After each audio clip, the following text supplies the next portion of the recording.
E aí, aqui é o Node, imagine só, é a terceira vez que Eishi vai para a parte sul da pedreira, pois acredita que ela ainda esconde vestígios de pirita. Porém, durante a escavação, o geólogo acaba sendo picado por uma cascavel e faz um corte em sua mão para tentar sugar o veneno. Ao tentar pegar o seu celular para pedir ajuda, Eishi deixa o aparelho cair em um buraco e corre pela floresta na tentativa de chegar em sua cabana a tempo de ligar para o hospital. No entanto, ao chegar lá, o homem começa a passar mal e acaba desmaiando, enquanto seu corpo tenta se desintoxicar. Nas horas seguintes, Eishi enfrenta as maiores dores que já sentiu em toda sua vida e sofre uma febre alta. Quando acorda e olha para sua mão, ele vê o membro totalmente inchado, mas ainda não consegue se levantar para pedir ajuda. Naquela noite, Eishi nota a presença de dois homens tentando invadir a sua casa, mas quando percebem que o morador da cabana está doente, os caras decidem ir embora sem prestar socorro. Durante alguns dias, Eishi fica entre a vida e a morte na cama, mas quando finalmente consegue se levantar, percebe que o ferimento em sua mão está praticamente curado. Depois de beber alguns goles d'água, o geólogo volta para a cama e dorme mais um pouco até a manhã seguinte, quando percebe que está totalmente curado. Após se lavar, ele caminha até o seu carro e percebe que o veículo está coberto de poeira, como se estivesse parado ali há muito tempo. Quando chega a São Francisco, Eishi percebe que o lugar está abandonado e tenta entender o que aconteceu, pois encontra corpos humanos no meio da rua. Ao caminhar pela estrada, o homem se depara com veículos militares e corpos esquecidos dentro dos carros. Em um letreiro, ele vê um recado dizendo que devido à infecção global causada por um patógeno altamente contagioso, o governo dos Estados Unidos suspendeu os locais de abrigo. Depois de ler essa mensagem, Eishi se dá conta do que aconteceu enquanto ele esteve apagado e dirige até a casa dos seus pais. Ao chegar lá, o geólogo percebe que seus familiares foram pegos de surpresa pelo patógeno há alguns dias, pois foram interrompidos durante uma refeição. Quando entra no quarto, Eishi encontra o corpo do seu pai sobre a cama e o corpo de sua mãe estirado na banheira. Após chorar por alguns minutos, ele cava um grande buraco no jardim para enterrar os seus pais e se despede deles. Naquela noite, Eishi tem a chance de dormir em seu antigo quarto e pela manhã decide ir à igreja, onde encontra os corpos de dezenas de fiéis que foram até lá na esperança de serem salvos por Deus. Em seguida, Eishi vai ao supermercado para pegar alguns itens de sobrevivência e tenta sair da cidade, mas descobre que a ponte está fechada. Furioso, o homem percebe que sua única saída é pela estrada e dirige sem parar até chegar a Los Angeles, que também está vazia. Após tomar um banho quente na piscina que fica na cobertura de um hotel,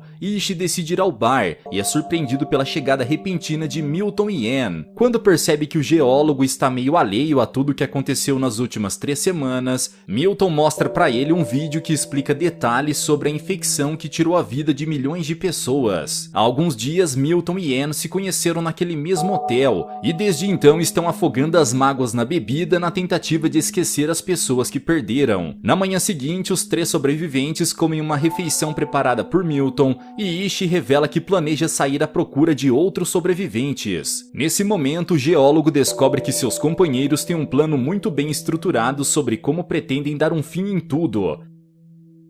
Ao que tudo indica, o gerador do hotel continuará funcionando por algumas semanas, e até lá eles terão um estoque ilimitado de comida e bebida. No entanto, quando a energia for cortada, todas as regalias também deixarão de existir, e a dupla poderá partir desse mundo de forma rápida, usando os disparos de uma arma. Ao ouvir isso, Eishi se pergunta o motivo deles não saírem pelo mundo para procurar outras formas de sobreviver. Mas depois de tudo que passaram, nenhum dos dois pretendem viver por muito mais tempo, pois ambos não veem sentido em estar vivos. Quando percebe que ambos estão fadados a perecerem naquele hotel, Eishi decide ir embora para não enlouquecer junto com eles e dirige sem rumo por vários quilômetros. Frustrado, o homem afunda o pé no acelerador e freia somente quando encontra um cão parado no meio da estrada. Nesse momento, Eishi decide adotar o animal e dá ele o nome de Lucky. Após colocar o cão dentro do veículo, o geólogo dirige de volta para sua cidade e decide parar numa biblioteca onde seleciona livros dos mais diferentes temas para estudar. Sem saber o que será do futuro, Ishi decide passar os seus últimos dias, meses ou anos na casa dos seus pais junto com Lucky e cria uma nova rotina ao lado do seu cachorro. Durante um ano, a dupla consegue se manter firme e Ishi faz tudo o que está ao seu alcance para não enlouquecer, apesar de ter alguns lampejos de insanidade. Quando jovem, o geólogo costumava considerar a solidão uma grande bênção, mas agora que não tem a opção de ver outras pessoas, ele percebe que a solidão é uma das piores condenações. Certo dia, olhando para o horizonte, Ishi vê um rastro de fumaça saindo de uma chaminé e sua esperança que estava adormecida se acende novamente. Naquela tarde, ele decide ir até a casa e conhece Emma. Ao vê-lo, a mulher fica assustada e pega sua espingarda para se defender. Porém, quando percebe que Ishi não é uma ameaça, ela decide recebê-lo em sua casa e conta que chegou na cidade há alguns dias. Enquanto toma chá com seu convidado, Emma conta um pouco de sua trajetória até chegar a São Francisco e convida Ishi para passar a noite naquela casa. Na manhã seguinte, em vez de ir embora e continuar seguindo seu caminho sozinho, o homem convida Emma para se mudar para sua casa, pois assim ambos podem se ajudar e fazer companhia um para o outro. Após dar uma olhada em sua nova residência, Emma verifica a qualidade da terra do jardim para saber se ela está apta para o plantio. Nessa hora, Ishi corre para cortar a corda que ele havia pendurado no teto, pois agora que encontrou outra pessoa, ele passa a ver sentido em continuar vivendo. Ao olhar a despensa, Emma percebe que há uma infestação de ratos naquela casa e Ishi a acompanha até um supermercado mais próximo para comprar veneno. Quando chega na loja, o casal se divide com 2 carrinhos para pegar tudo o que precisam e Emma fica um pouco assustada ao ver o corpo de uma mãe e sua filha estirados no chão. Mesmo depois de tudo que passou nos últimos meses, a mulher nunca se acostumou com todos aqueles corpos jogados por aí e está disposta a lutar por sua sobrevivência até o fim. Em poucos dias, Emma e Ishi estão completamente adaptados um ao outro, como se sempre estivessem juntos. Com o passar do tempo, eles constroem uma forte relação de confiança mútua e melhoram significativamente sua qualidade de vida. Animado para construir uma nova família ao lado de Emma, Ishi vai atrás de painéis solares para garantir o fornecimento de energia elétrica para casa e acaba sofrendo um acidente e quebra o pé. Por sorte, ele pode contar com a ajuda de Emma para tratar o ferimento e a mulher revela que sente falta de estar no meio de outras pessoas. Quando Ishi melhora, Emma conta pra ele que está grávida, mas o geólogo não lida muito bem com essa informação. Sua preocupação é não poder garantir a segurança de sua mulher durante o parto e nem dar uma vida digna ao seu filho. Porém, Emma consegue tranquilizá-lo e logo no dia seguinte, Ishi vai até a biblioteca para procurar livros sobre obstetrícia, pois sua esposa não terá o apoio de um hospital com profissionais treinados na hora de dar à luz. Nos meses seguintes, Emma se esforça para manter uma alimentação balanceada, mas certo dia ela sente muito desejo de comer carne, então seu marido sai para caçar. Apesar de se sentir mal por ter que atirar em uma vaca, Ishi faz o necessário para alimentar a sua família e segue as instruções de um livro para separar as peças de carne. Enquanto faz o trabalho, Ishi começa a passar mal e precisa de um tempo para se recompor antes de continuar com aquilo. Após retirar todas as partes que precisa do animal, o homem volta para casa e finalmente termina de montar os painéis solares. Com o desaparecimento de seus predadores naturais, os ratos se multiplicaram rapidamente e passaram a dominar as ruas de São Francisco. No meio da noite, o casal percebe a aproximação dos roedores e corre para se livrar do lixo antes que eles invadam a casa. Enquanto Emma atira nos invasores para impedir que eles cruzem a cerca, Ishi acende uma fogueira para se livrar do lixo e queima a carcaça da vaca que ele caçou dias atrás, pois o cheiro do animal está atraindo os roedores. No entanto, o plano não sai exatamente como esperado e os animais continuam tentando entrar na casa. Rapidamente, a dupla entra na residência e começa a selar todas as portas e janelas com fitas para manter a infestação do lado de fora. Porém, quando todas as saídas estão bloqueadas, Ishi percebe que Lucky está preso do lado de fora e rapidamente abre a porta para salvar o seu cachorro. Nesse momento, dezenas de ratos entram na casa e o homem passa a noite toda tentando exterminá-los. Após eliminar os invasores, ele ajuda Emma a tratar os ferimentos ferimentos de Lucky e o cão consegue sobreviver. Com o passar dos dias, os ratos foram eliminados pelos gatos de rua, que se saíram melhor sobrevivendo sozinhos do que os cachorros. Quando chega a hora do nascimento de seu bebê, Emma recebe todo o suporte necessário do seu marido, e mesmo sem nenhuma ajuda médica, o casal consegue realizar o parto, sem nenhuma complicação. No 6º ano após o apocalipse, Ishi está voltando para casa após um longo dia de caçada, e acidentalmente atropela um animal na estrada. Quando desce para verificar se a criatura está viva, ele se depara com uma garota e corre atrás dela para tentar algum tipo de contato. Assustada, a menina tenta mantê-lo longe, mas logo percebe que Ishi não pretende machucá-la. Nesse momento, o homem conta que é casado e tem 2 filhos. Além disso, ele e sua esposa vivem junto de um outro casal e afirma que Eve pode morar com eles se não tiver para onde ir. No entanto, em vez de se juntar ao grupo, a jovem decide seguir sozinha pela floresta, mas quando Ishi retorna para o veículo, ela o acompanha e se esconde na traseira da caminhonete. Quando chega em casa, o homem apresenta sua família para Eve, mas a menina permanece em silêncio e Ishi decide dar um tempo para ela se acostumar. Ao amanhecer, Maureen leva o café da manhã para a menina, mas Eve a ataca e não permite que a mulher se aproxime. Porém, com um pouco de tempo e paciência, ela consegue conquistar a confiança da jovem, e enquanto Eve toma banho, Maureen decide dar uma olhada nos itens que ela carrega em sua mochila. Ao fazer isso, a mulher encontra um caderno de desenhos sinistros e prepara um quarto para receber a nova hóspede.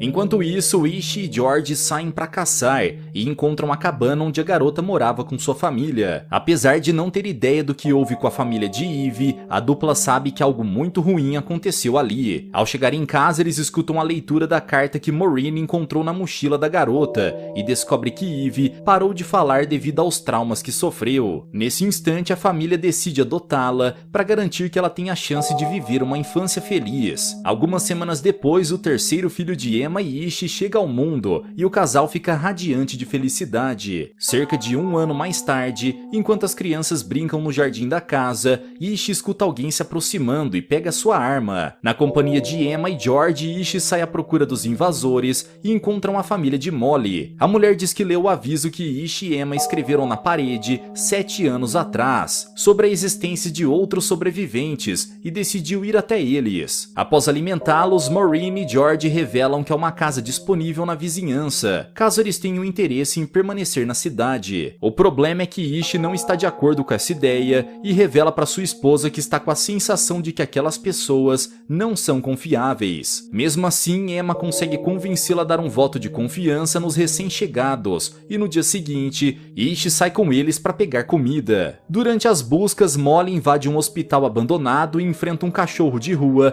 para conseguir suprimentos. Após espantar o animal com extintor de incêndio, a médica abre o armário de remédios e pega tudo que consegue carregar. Com o passar do tempo, Ishi percebeu que poderia confiar naqueles 3 estranhos, e mais uma vez o instinto de Emma provou estar certo. Com a gravidez de Jean, a família aumentou ainda mais, e a mulher recebeu todo o suporte dos seus novos amigos para cuidar do novo bebê. Um tempo depois, Maureen também deu à luz ao seu primeiro filho, e George ficou emocionado ao se tornar pai. Em pouco tempo, as 3 famílias se transformaram numa pequena comunidade e se juntaram para organizar uma festa para o aniversário de 13 anos de Heather. Nesse dia acontece uma forte tempestade e a garota percebe que Lucky não está em casa. Preocupado com seu cachorro, Ishi sai na chuva para procurá-lo e encontra o corpo do cão embaixo de uma árvore que foi derrubada pelo vento. Ao ouvir os gritos de seu marido, Emma logo percebe o que aconteceu e se aproxima para tentar consolá-lo, pois sabe o quanto Ishi gosta daquele cachorro. Pela manhã, o homem enterra Lucky no jardim de sua casa e enquanto trabalha, ele vê um puma se aproximando para atacar as crianças. Imediatamente, ele pula na frente do animal e começa a lutar com ele. Ao ver o homem que a resgatou da floresta sendo arranhado e mordido pelo puma, Eve decide falar pela primeira vez em muitos anos e começa a gritar por ajuda. Graças aos pedidos de socorro da garota, os outros adultos conseguiram chegar a tempo e Molly conta com a ajuda dos seus amigos para tratar os ferimentos dele. Depois que seu marido recebe todos os cuidados médicos necessários,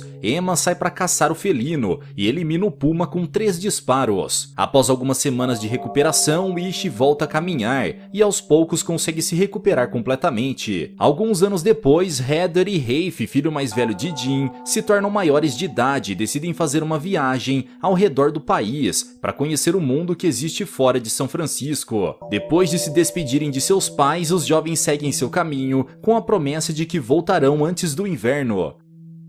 Algumas semanas mais tarde, a família é afetada por uma seca e Ishi vai ao reservatório para descobrir o que está acontecendo. No entanto, no caminho ele acaba cruzando com um trailer repleto de sobreviventes e dirige rapidamente de volta para casa. Como está sempre em alerta, Ishi tem dificuldade em confiar em estranhos, mas Charlie o segue e tenta fazer amizade com aquelas pessoas. Após se apresentar, o homem pergunta se Ishi e sua família podem recebê-los ao menos por aquela noite e Emma os convida para jantar.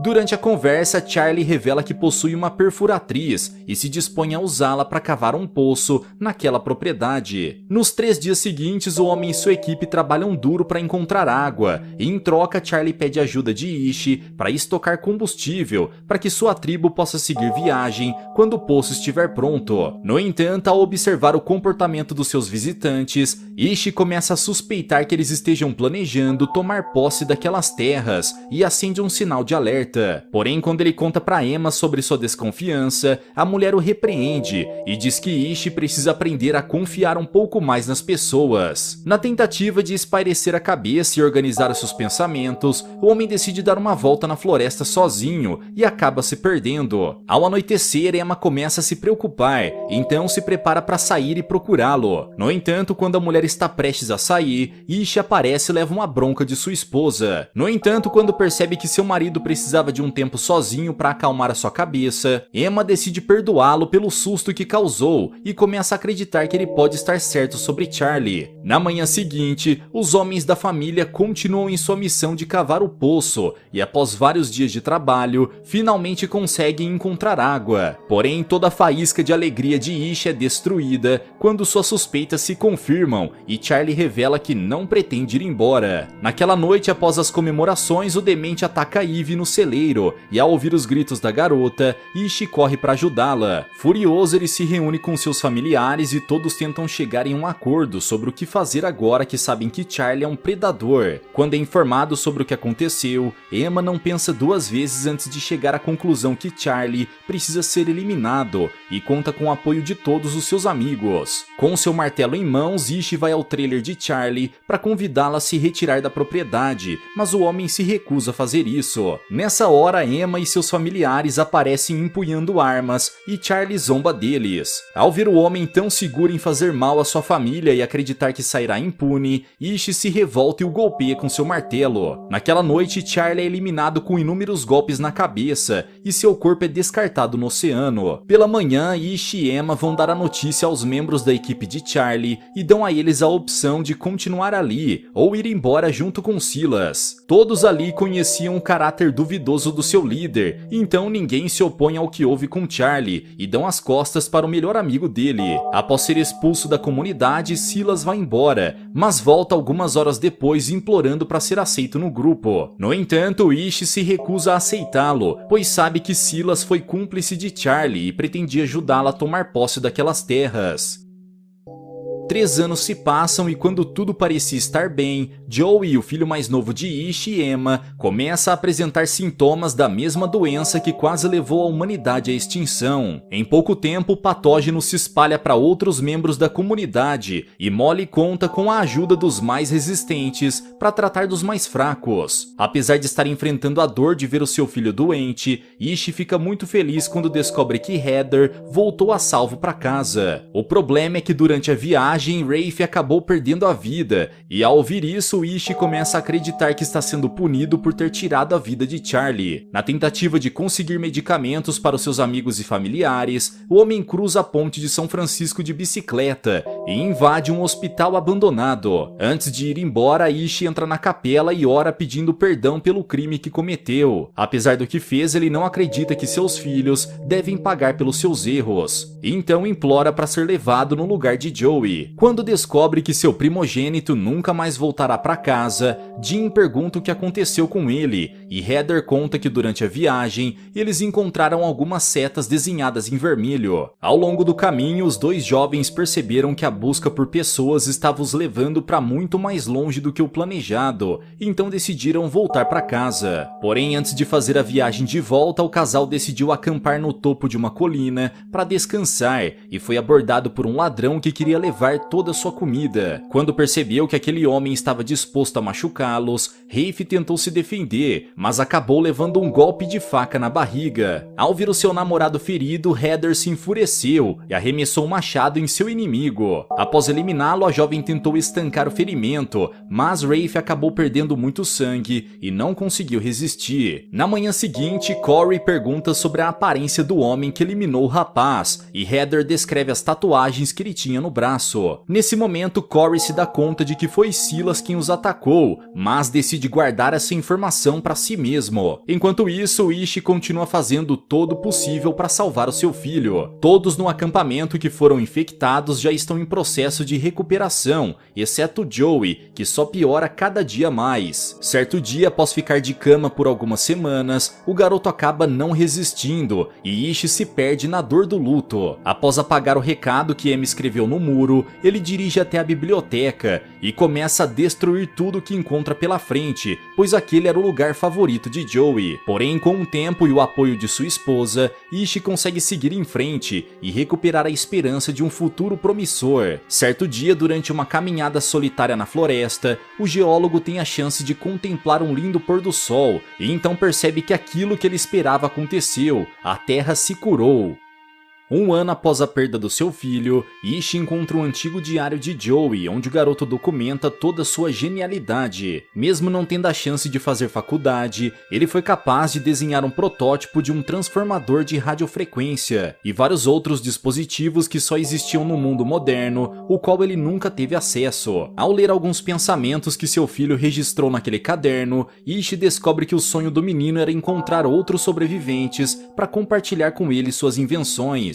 Então, na tentativa de honrar a memória do seu filho, o geólogo decide usar as anotações de Joey para construir um aparelho de rádio, com o objetivo de descobrir se há mais pessoas espalhadas pelo planeta. Com a ajuda dos seus amigos, Ishi consegue tirar o projeto do papel e passa várias horas do dia tentando entrar em contato com alguma outra colônia. Ao ver o seu marido obcecado com o novo projeto, Emma decide levá-lo para se divertir um pouco, e então organiza um jogo de beisebol com seus amigos. Após a partida, Heather comenta sobre as setas que encontrou durante a viagem, as quais ela e Rafe seguiram durante meses. Segundo a jovem, as setas eram acompanhadas de uma sequência de números, e ao ouvir isso, Ishi corre de volta para o rádio. O homem acredita que ao sintonizar com a frequência referente aos números que Heather memorizou, ele conseguirá contatar outros sobreviventes. Animados com a possibilidade de encontrar mais pessoas vivas, Emma e os demais moradores da colônia acompanham Ishi e se emocionam ao ouvir a voz de Penélope. A mulher revela que vive numa comunidade composta por 77 pessoas em Point Lobo. Antigamente o lugar era um parque estadual, que fica a menos de 160 quilômetros de São Francisco. Nas semanas seguintes, Ishi e seus amigos se organizaram para viajar até lá e se uniram às pessoas daquela comunidade para formar uma só colônia, ainda maior e mais forte. Ao completar 50 anos desde o início do apocalipse que eliminou mais de 90% dos humanos, o geólogo passa o seu martelo para Jack, o filho mais velho de